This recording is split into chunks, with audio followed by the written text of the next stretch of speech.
Thanks very much for that introduction. Haven't been schooled in this, but no, not hitting the right one. This is our promise to every New Zealander. A promise about one of our most valued and treasured resources. We are the men and women of the New Zealand seafood industry, and we want you to be proud of each and every one of us. We promise to be the guardians of our oceans and to continue finding new ways to lead the world with sustainable practices, right now and for decades to come. We may not always get it right, but we're committed to always exploring ways to do things better. We have nothing to hide and much to be proud of. So come with us and share our stories at seafood.co.nz. So that's a good start.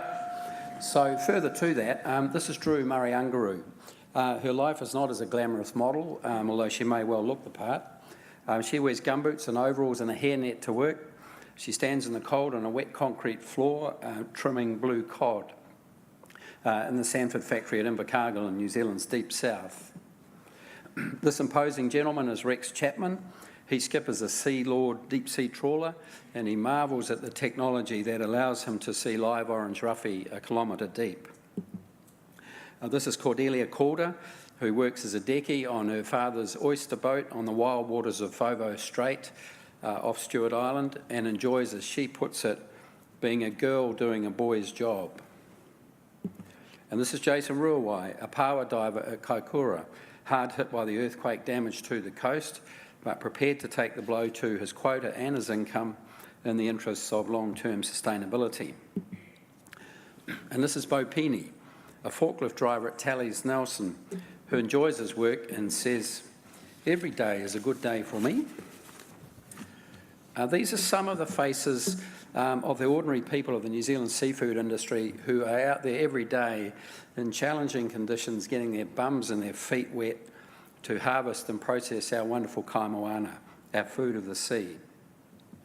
They all feature in the campaign that was launched on July 2, aimed at boosting our reputation and building public trust in what we do. In June, we spent 2 weeks with a film crew traversing the country, capturing the stories of the thousands of people working in the New Zealand's 5th biggest primary export sector. And this has led to powerful storytelling that has captured huge interest here, has been largely positively received, and has also been commented on internationally. The campaign is based on the promise that you saw at the start of this presentation, and that promise is to be long-term guardians of our oceans, to be innovative, to be transparent, and to minimise our impact. And really importantly, it's also an acknowledgement that we haven't always got it right. It's all very well to make a promise, but you need to back that up with actions. That is why we've developed a code, a promise and practice, to sit behind the promise. It's not just another charter destined to gather dust. It's a working document that we would like to see displayed in every wheelhouse, and one of the major seafood companies in New Zealand is already doing just that. We do not condone illegal behaviour. We will work for a sustainable fishery. We will reduce our impact on the environment. We will invest heavily in science and innovation. We will look after our people. We will be accountable for our promise, and we will support increased transparency. Our chair, Craig Ellison, marked off our report card at the Seafood New Zealand conference last month. And it was the sort of comment I always got when I was at school. Shows promise, but could do better. And that candid summary was widely reported, and our promise performance will feature at next year's conference and everyone after that. And if we haven't done better, we stand to be publicly embarrassed. Deeper engagement has been delivered through a series of 4 web episodes, 4 to 5 minute mini documentaries that cover off our engagement with communities, guardianship, innovation and world leading. They sit on the Seafood New Zealand website, and I urge you to go and have a look at them. They tackle the issues that we know from our Nielsen surveys concern the public. sustainability, alleged overfishing, impact on endangered species, discarding and dumping. And to encourage people to view those videos, we have 4 15-second teasers that we've had widely aired on television. We're just some of the more than 20,000 Kiwis who work in the seafood industry. It's the lifeblood of our communities and the start of many a bright future. You'll be surprised how many lives it touches. To us, looking after our seas is more than just a job. It's our passion, our purpose. Discover why New Zealand's precious oceans are in good hands right now and for generations to come. Like most Kiwis, we're an inventive lot. See how our innovations are leading the world when it comes to fishing smarter and protecting endangered species.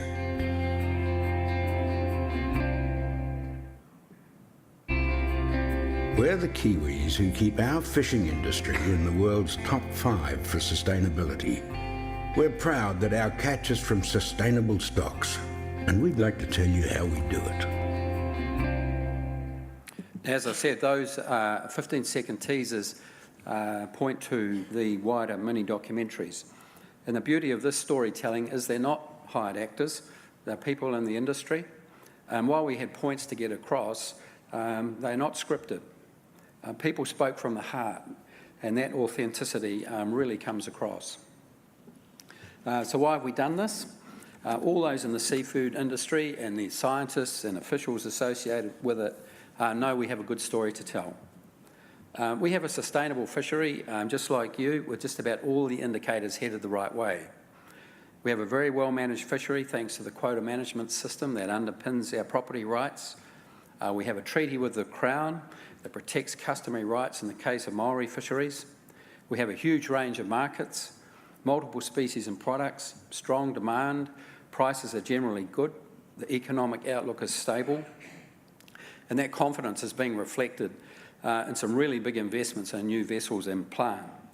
And the world is hungry for the healthy protein that we provide. So in just about every respect, we've never had it so good. So given all that, it's been really frustrating to see our reputation take a hit in the wake of negative media coverage over alleged overfishing, misreporting and discarding in particular.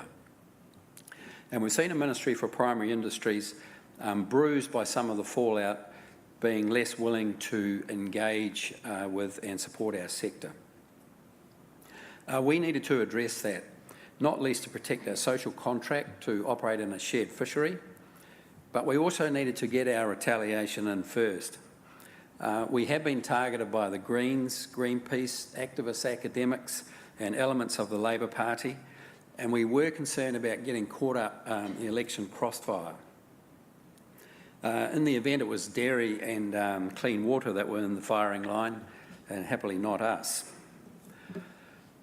There are 5 drivers that we have adopted in building trust, and as you see, fronting up, acknowledging that there's work to be done, committing to getting it right, highlighting the positive steps taken, and correcting misconceptions, clarifying the facts. If you can deliver on those aspects, then you have the foundations to build pride. We're very proud of what we do, and we want our fellow Kiwis to feel the same way. The campaign's core goal was to improve the narrative, with those highlighted values: community, guardianship, innovation, world leadership, building on the promise. So that ran across primetime TV and other channels, some 400 slots, radio and social media, right up to the first week in September, by which time we reasoned the media and the public would be preoccupied with the general election, which was held last Saturday. And no, we are still none the wiser who our government will be. So, is it money well spent? Are we making a difference?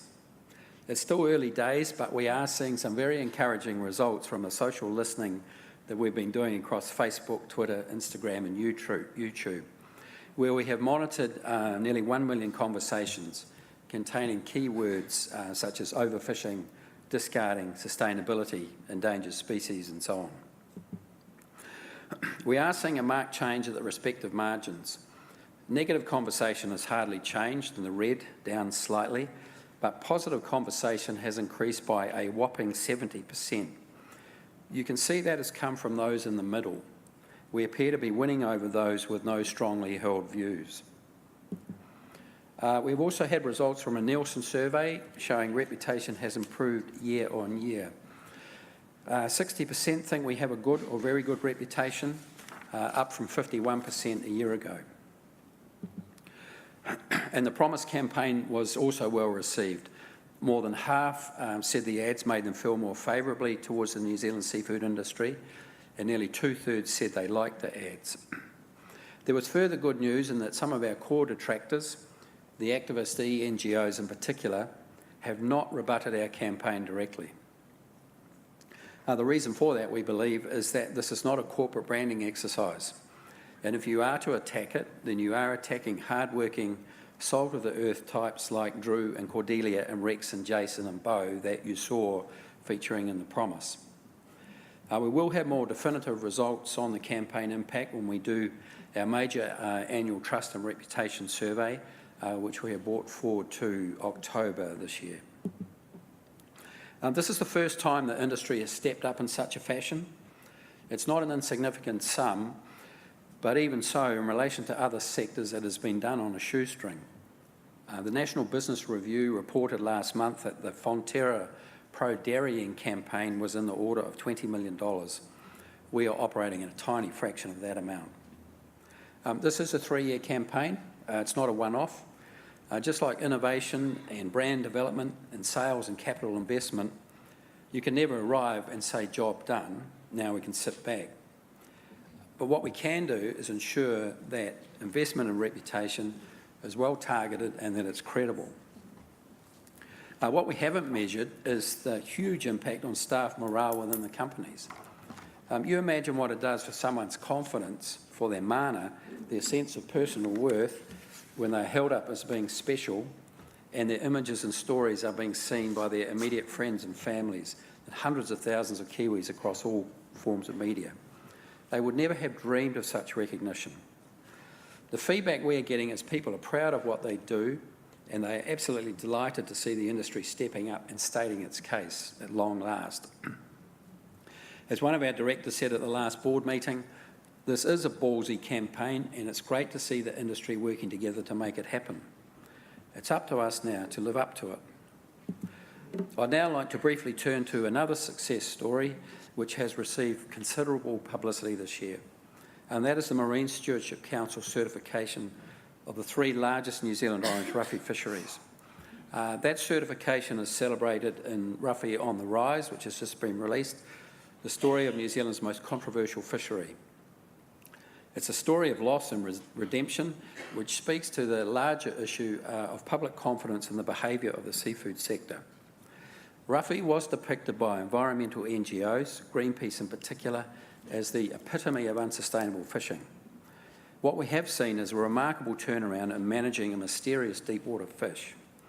That recovery was further strengthened last week when the Ministry for Primary Industries, which manages fisheries in New Zealand, approved the opening of another roughy fishery, Pusaga in the Deep South.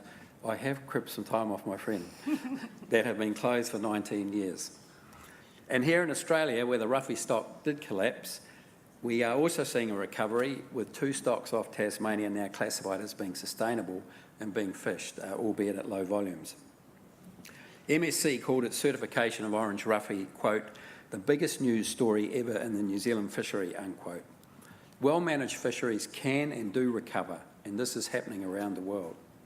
This is further covered in FRDC's excellent Fish magazine, which is in your conference pack. The lesson to be drawn from both the Promise campaign and the roughy recovery is that we know we're doing a good job. We have to be relentless in convincing the wider public to recognise that as well. Now, I had promised Patrick Hone that I wouldn't mention the All Blacks and the Bledisloe Cup gathering dust in Wellington, and up till now I've kept to that. I would now like to hand over to my colleague Jodie Campbell, who will tell you about another major New Zealand seafood initiative developed this year, that is Open Seas. Open Seas is the largest transparency initiative undertaken by the New Zealand seafood industry, and it underpins the Promise campaign by ensuring our businesses, their customers and the public have access to the most comprehensive facts about the environmental, social and production credentials of New Zealand seafood. Thank you for listening, and over to you, Jodie, who I really hope is here.